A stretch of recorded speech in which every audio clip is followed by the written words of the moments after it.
명량에서 조선수군이 승리할 수 있었던 이유 중 가장 첫 번째는 바로 이순신입니다.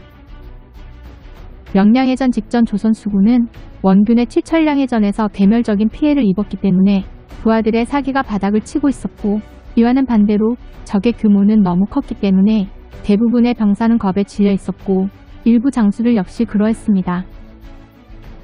게다가 이순신은 어머니의 3년상을 이유로 복직하지 않을 수도 있었지만 오직 나라와 백성을 위하는 마음으로 삼도수군 통제사에 재부임하였고, 사실 부임하기 전부터 이순신은 군사와 군수물자를 모으며 이후의 상황을 대비하는 철저함을 보여주었습니다.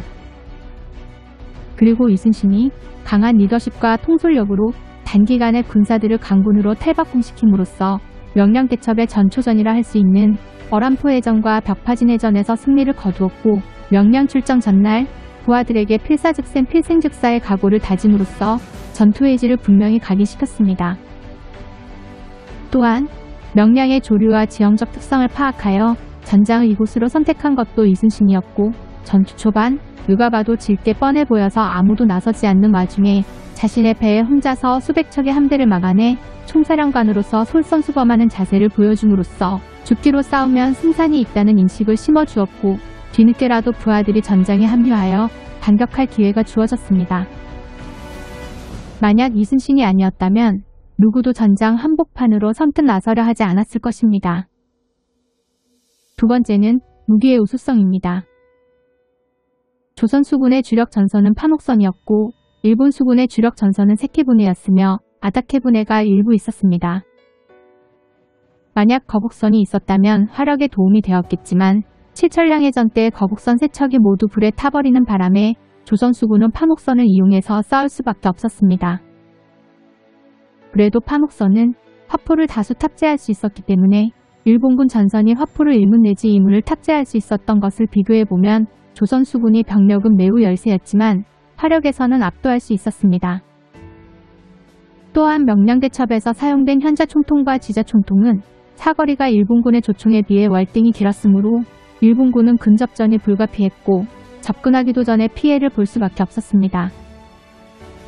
다만 이러한 스펙을 갖추더라도 지휘관이 이를 제대로 활용하지 못하면 칠천량해전 때처럼 패할 수밖에 없는 건 분명합니다.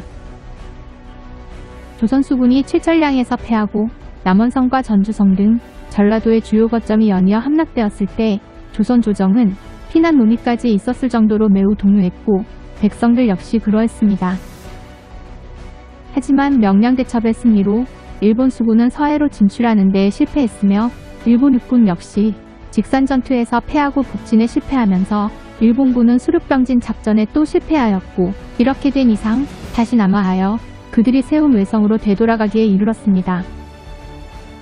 한편 조선 수군은 명량에서 승리하긴 했으나 당시에는 아직 전라도 곳곳에 일본군 대병력이 산재해 있었고 그들이 공격해올 것을 대비해 남해를 돌아 서해안의 당사도, 어이도, 위도, 고군산도로 진영을 차례로 옮겼습니다.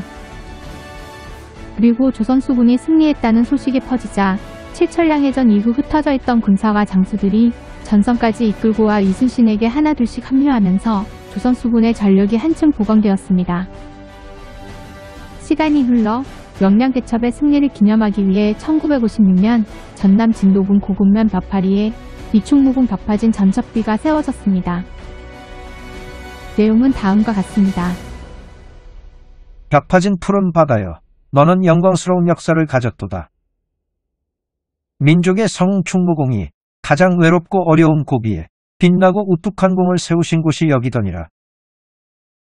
병든 몸을 이끌고 남은 배 12척을 겨우 거두어 일찍이 군수로 임명되었던 진도 땅 벽파진에 이르니 때는 공이 53세 되던 정인년 8월 29일 이때 조정에서는 공에게 육전을 명했으나 공은 이에 대답하되 신에게는 아직도 12척의 배가 남아있사옵고 또 신이 죽지 않았으며 적이 우리를 없이 여기지 못하리이다 라고 하고 그대로 여기 이 바다를 지키셨나니 15일에 진을 옮기자 바로 그 다음날 큰 싸움이 터져 12척 작은 배로서 330척의 배를 모조리 무찌르니 어허 통쾌할사 만고의 깊이 빛날 명량대첩이여